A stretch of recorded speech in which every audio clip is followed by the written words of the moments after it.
Hey everyone, welcome to the fourth season of Short Takes. It's the interview show from the Alabama Take where I get to talk to a guest and ask them 4 questions. Everyone has the same 4th question about what's done up real good for them. Today's episode is out on a Thursday. However, for the next 5 weeks, the episodes will come out on a Friday in their customary morning slot.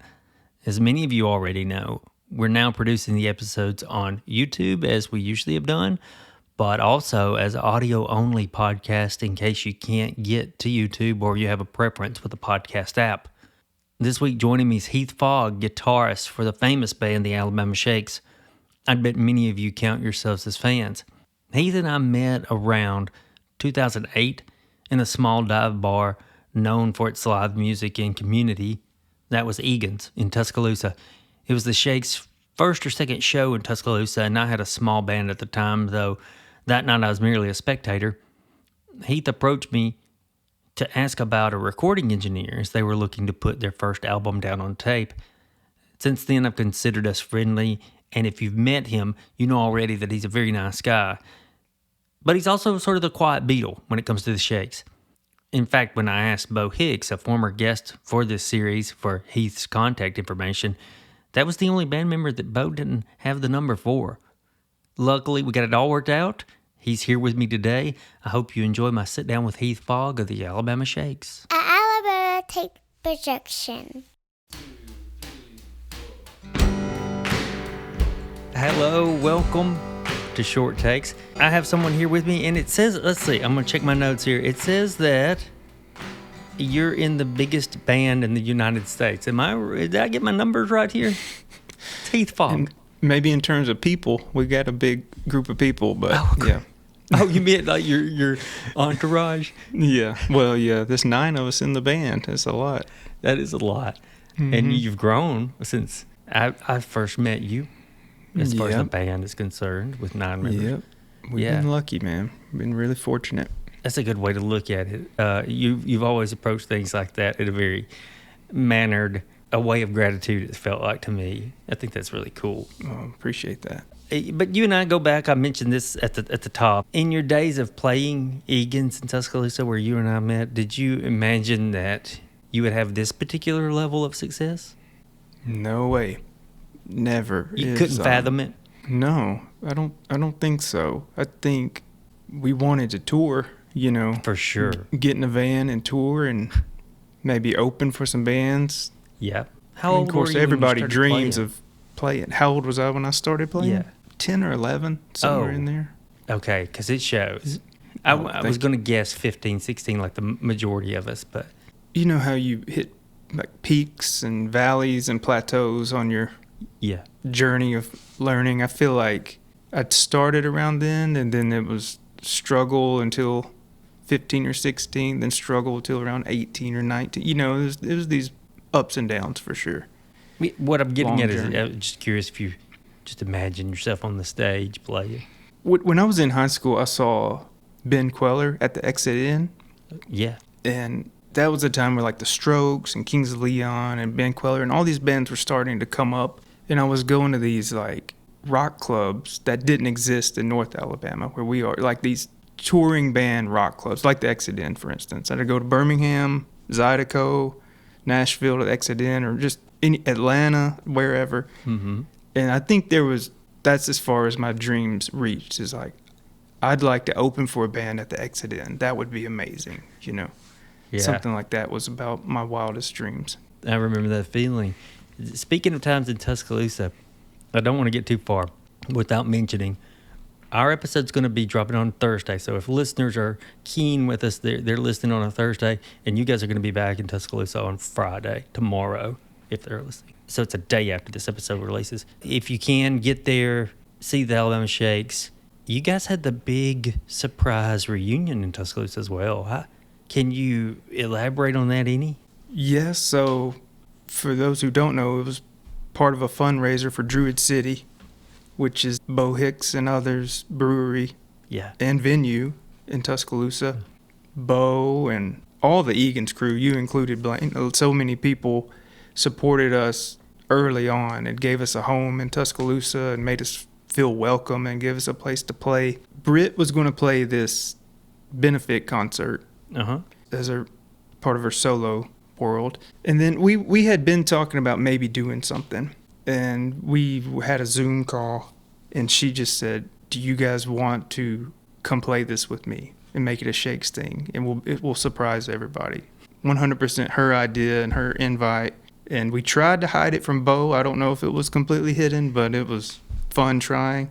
Yeah. And it was a really magical night, and it just felt amazing. I got so many messages from so many different people about it. I think word had started to leak that afternoon, definitely, where it was like, okay, something's up, and we've maybe figured this out. And then during the set, I got a lot of messages, oh my God kind of messages. I think that's super cool how you guys did that.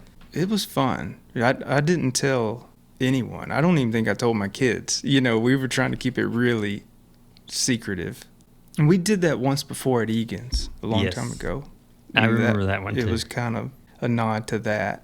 It was the best. It was a great night. Tuscaloosa, I don't want to put words in your mouth, but Tuscaloosa has a special place for you and for the rest of the folks in the band. Yeah. So I went to school there. I went to college kind of back and forth. I never really found my niche in the music scene at that time. I'd go see shows. I'd go see the Dexatines all the time. Back then my buddy was a bouncer at Mellow Mushroom. Yes. And the bar above Mellow Mushroom? Of course I do, yes. I think everyone just called it Mellow Mushroom, but yeah, there were always good shows in there. And I'd go out and I'd see people play, but I wasn't playing a lot of music there. I would come home and play with some buddies. Mm-hmm. I was playing with some guys in Birmingham for a little while. But it wasn't until after I graduated that I joined the Shakes, and it's like we immediately started playing Tuscaloosa, started playing Egan's, and it was our home away from home. It was like Decatur, Alabama, and Tuscaloosa, and we just had gigs regularly, and it was something we were really grateful for. Tuscaloosa loved you guys, still do from my knowledge, and I just love that you did the reunion there. It felt natural. Such a nice decision to do that for those people. Thank you, man. Yeah, it felt right. It felt like the spot to do it if we were going to do it. Maybe that was the catalyst. Maybe you just, because it was an opportunity in Tuscaloosa, maybe that was part of the reason it all happened. I don't know, but it definitely felt right. What's your best or favorite Tuscaloosa memory? There's so many. That night we did the secret show in Tuscaloosa. We did it under a name called Boys Room. Oh, yeah. And it was a crazy night. It was like, I kind of hit somebody with my car. It was just craziness. That's a story for another time, but it was like, this night could be the worst. And then it turned into the best. That was a magical one. We did a show on the riverboat one time. It was with Lee Baines and the Gloryfires, and that was a great one. We had some good times playing with them, and I've always admired Lee and the band in all its iterations. So you had a little break. Now you've gone back on tour with the Alabama Shakes since the reunion. You guys have done plenty of shows by now. What's that like, getting back on tour, getting back on the horse after not riding for a while? Yeah, it feels the same in a lot of ways. It's similar because it's, for the most part, a lot of the same band and crew and going through the same steps. But then it's new, too. We're all older. Mm-hmm. A lot of us have kids now, which, I mean, some of us had kids then, but it's multiplied, Sure. and then significant others, and it's harder to leave home, but we're really lucky. We get to tour kind of on our own terms. Just really grateful for it, and it's really good. I'm also really grateful, like, in the time between the Shakes, my buddy Caleb Elliott has kept me busy and taken me out on the road with him a bunch, and I feel like I wasn't completely out of that world, but it's, it's touring with the Shakes is kind of a machine in a different way. But it's a bit bigger, yeah, I imagine. Yeah, and it's a lot of different people involved and opinions, and we've got a team, and if it weren't for the team, it wouldn't ever happen, so we're grateful for that. Yeah, it's a different thing than touring with Caleb, but it's still like the love of just being out playing music is the thread that ties it all together, What is your favorite part about being on tour? So I've never felt like I'm supposed to be on these stages or anything like that. I'm a little uncomfortable, but when you wake up in the morning and you know you have a gig, like you're going to play music that day, that's a great feeling. That's something I'm really always thankful for. Have you gotten used to the people? The amount of people out there when you look out from the stage? I don't know if I'd say you gotten used to it. Not every show's the same, you know. Some are bigger than others, but it still amazes me how many people want to come see the Shakes play, and their passion for the music, the passion for Brit. They just hang on every word and every lyric she says, you know. I think one thing that's amazing too is like since we stopped playing, like used to it would be parents with their kids. We just have always had a wide range of like ages come out to the shows. Yeah, that makes sense. Now those kids are teenagers, you know, Wow, and they're yeah. coming back. That's a strange but beautiful thing. Not strange, it's just a surreal thing to see. Sure. Like people will tell you, it's like, I've been into your band since I was a kid, and they're still kids, but you know, it's like Yeah. 8 years ago. That's a big difference. It is at that age a huge difference. Well, they love it for good reason. Is why. I don't know if I appreciate could that. pin an essay on it. There's some mystery. It's some magic involved Yeah. from you guys, and I think that's why it makes sense. Not Well, that I I can appreciate explain that. it. Yeah, I can't either. People love Brit. That's a big part of it. You know? Sure. And when she's performing, she's just putting her heart into everything, and She's got a unique aura yeah, on stage and off, I would think. yeah. She, you know, some people in this world just kind of have that. I'd say she right. does for sure. Yeah. Who's your mentor when it comes to playing guitar? Maybe when you were first starting at 10, 11, 12, and even now, if it's changed. Growing up, one of my best friends, his name was Corey Sowell. He was always, we were the same age, but he was just always leaps ahead of me at guitar. You know, I always looked up to him. Half of everything I know now I learned from him, maybe more. A lot of that came from his older brother. His name was Pat Sowell. They're both really great musicians. And their dad, his name is Mike Sowell. Mm-hmm. That family, you know, like Mike he was in bands, and they had a jam room at their house in their basement, and we could just go there and make racket, be abrasive, you know, Yes. learning our instruments, pretending to be in a band until we were in a band. And those three people, I think, were my mentors in a lot of ways. My dad also was a guitar player, and I learned a lot from him, Wow. but he was a little more casual. He stopped playing in bands about the time I was born, I think. But Okay. Anybody that you've met on the road that you thought, oh, I used to try to mimic your guitar?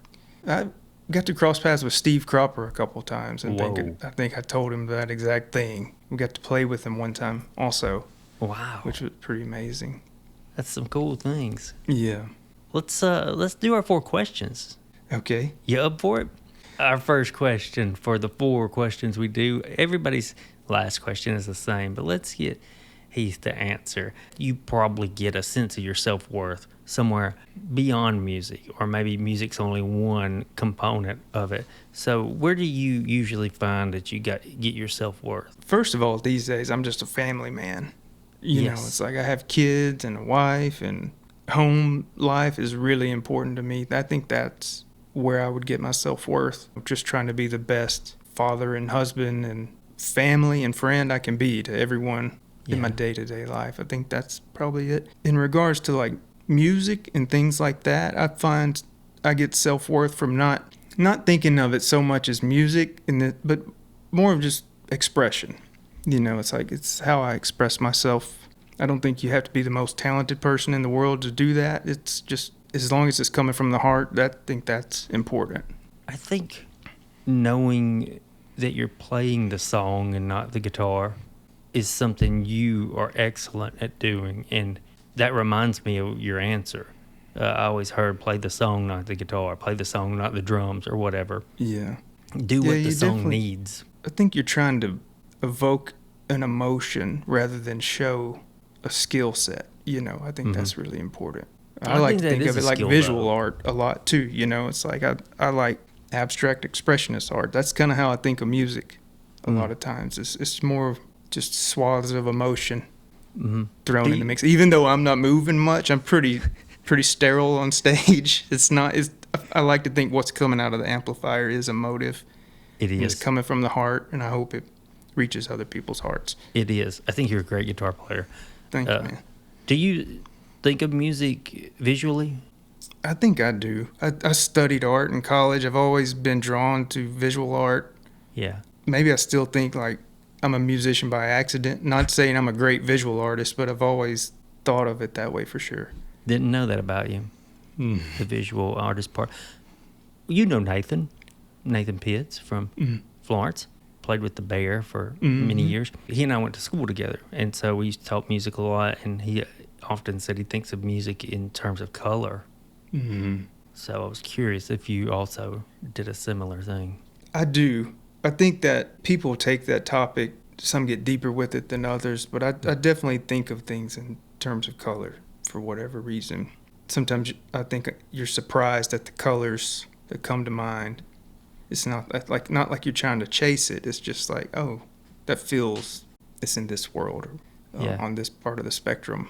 His example that I remember in our conversation was that Dinosaur Jr. always sounded purple to him. Oh, interesting. Like the whole band's Yeah, catalog almost. sounds. Yeah, that's interesting. Question 2 asks, this one's a little deep. What do you hope or think people will say at your funeral? That's an interesting question. I That's think a just tough being one. asked that and having to answer it makes you start thinking about how you're going to live the rest of your life. I agree. You know, I don't think of it as a morbid question. It is something we probably should ask ourselves more often, you know, Cool. but it's like, I think it's kind of the same as question number 1 for me. And it's like, I don't mean to be redundant, but it's like, I want to be a good father. I want to be a good husband, a good friend. Yeah. And I want to be someone who made things or that helped others, you know, whether that's with my art or charity or anything. That's important to me, to be someone who's compassionate and helps other people when I can.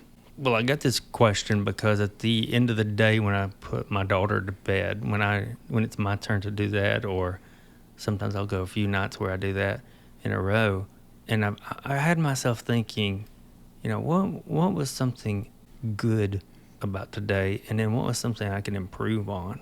Yeah. And I thought about that in a larger sense. You know, at the end of it all, what's something I could have improved on, and what's something that was good? Yeah. Ideally, we're a little better each day. It's just not always a clear path to that, but that's the goal, you know, trying to be a little better each day. Oh, my path zigzags. Yeah.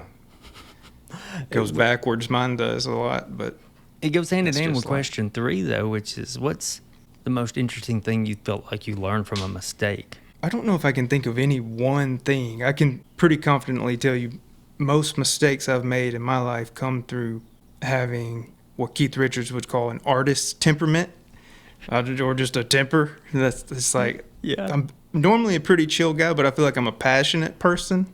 Really? And and I feel like my temper gets the best of me sometimes, and I feel like that's also, you know, maybe a sign of selfishness when you really boil down to it. And I think you have to just think of other people first all the time, and sometimes that's hard to do, but It's very hard, yeah. you know, especially in music, it's easy to be caught up in your own ideas sometimes, but it's like I think you have to remember you're not alone. I don't want to be alone. You know, I want to make music with other people and have great relationships all around, and I think that's something I've learned.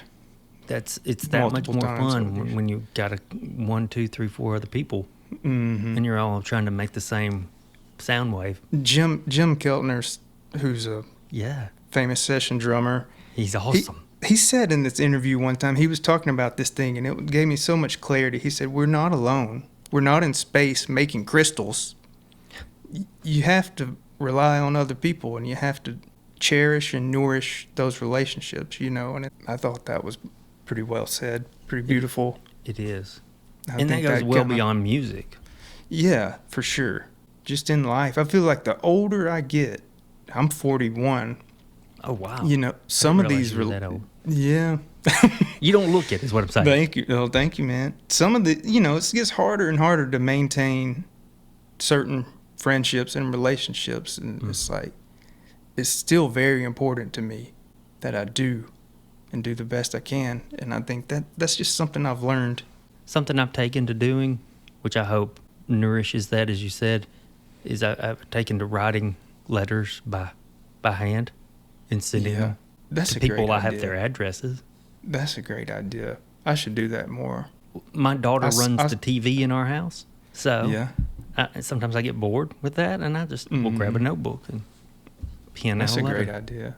Yeah. I saw in passing the other day, it was just like a sticker on a wall, but it's like, text your childhood friend. It just said Love that it. so simply, and it's like, it's easy to forget. I'm kind of a shy, like reserved person anyways. If I'm not reaching out to people, it's not because I don't want to. I'm thinking about them. Yeah. It's just I get that too. we get caught up in our own worlds sometimes, but I'm a little that's selfish great. with my questions. I was hoping you would help me in learning from my mistakes. I don't know that I do. We all make them. That's the thing. It's like forgiveness is important too, not to linger on this too long, but No, it's interesting. It's fascinating stuff. And I feel like you have the depth to answer these really well. Our fourth one, it's fun. It's where we shift gears even if things got a little deep. What's done it real good for you? I mean, I've got a lot to be thankful for. Yeah. Thankful for music, thankful for friends, family, new experiences every day. I feel like your questions all have a thread running through them. And I think the thread is I just want to maintain my friendships and be a good father, good husband. It's like that's what gives me joy in this world. Just something to look forward to. That's the goal, having something to look forward to. Yeah. And I feel like right now I've got a lot to be thankful for and some stuff to look forward to as well. So I'm glad for that. I won't get too personal, but how many kids do you have? Is that 2, two? 12 and 8. Yeah. Oh, my goodness. Yeah. My daughter's 8. Yeah, that's really cool. 8's a fun age. It is. It's good stuff. We won't bore listeners with what our kids are doing, but Yeah. 8 is fun. And, Yeah. my daughter's about to be 9 in a couple months, so good age. Oh, yeah. Congrats. Who runs the Shake's Instagram account? Mainly our friend and colleague, Izzy. Okay. She handles most of that stuff. She's also a photographer and graphic designer, and she does a lot. She's kind of with us all the time when we're on the road. Yeah. And God bless her, she does her best. She doesn't, I'd be okay if she did less. I feel like I'm not really a social media guy, but she's out there trying to make us look good and keep people interested. I'm not either. I've backed way down from social media, way. In fact, I try to encourage people to subscribe to our newsletter because I just don't think your social media feed gives you what you probably wanted it to give you. Mm-hmm. Like I follow the Shakes. I want to see what they're doing, and then sometimes I don't see what you guys have done until 3 days after. Oh, yeah. That's not cool. So we need to tell her to get on it a little bit? No, sir. No. Okay. It's the algorithm. Oh, got you, yeah. It doesn't show, like it'll be 3 days before they'll show you if you just go on there and scroll and not purposefully look for so-and-so. Oh, got you. I'm It's so not out cool. I'm so out of the loop on that. Like I'm almost Well, that's good for you. completely anti-social media. I mean, I get on Instagram a little bit. Like I was on there today texting a friend about a guitar pedal. That's Sure. But I don't know. I don't dig through. I don't doom scroll. And Me either. I try not to. rarely post. Just Yeah. every now and then. I deleted all my personal ones. I only Me do too. for the site and for the podcast. But I still notice if I have to go on there to post something, I'll notice, well, that was from 5 days ago, and I've been on here since 5 days. So why am I only now seeing what so-and-so's up to now? It's, they feed you what they want you to see if Yeah. you don't work around. I think that's it for me. It feels fabricated. It's a lot of ads, That's and it. That's when I really decided I'm done. I don't want to see another ad for whatever. And ironically, when I get on, I see a bunch of Shake stuff, and I don't want to see it. And I feel like we're pushing it too much on people, and I don't like that. No, yeah, I think it's measured. I think it's good. Yeah, you guys do a good job. And I'm always curious about when you have, I think you guys have like 557,000. When you have that many people, who runs it, and how do you maintain it, and what do you want to do to maintain it? I think it's just an interesting question to me. Just a balance. When you're at that level, you have to do something because you have fans. You have legitimate people who are interested in the band and the music you're making, and when's a new album coming out, or where are you going to play Tuscaloosa Friday? It's perfect for that, but it's just the algorithm won't show it to certain people. I don't know. Yeah, I'm that's not the strange. master behind it.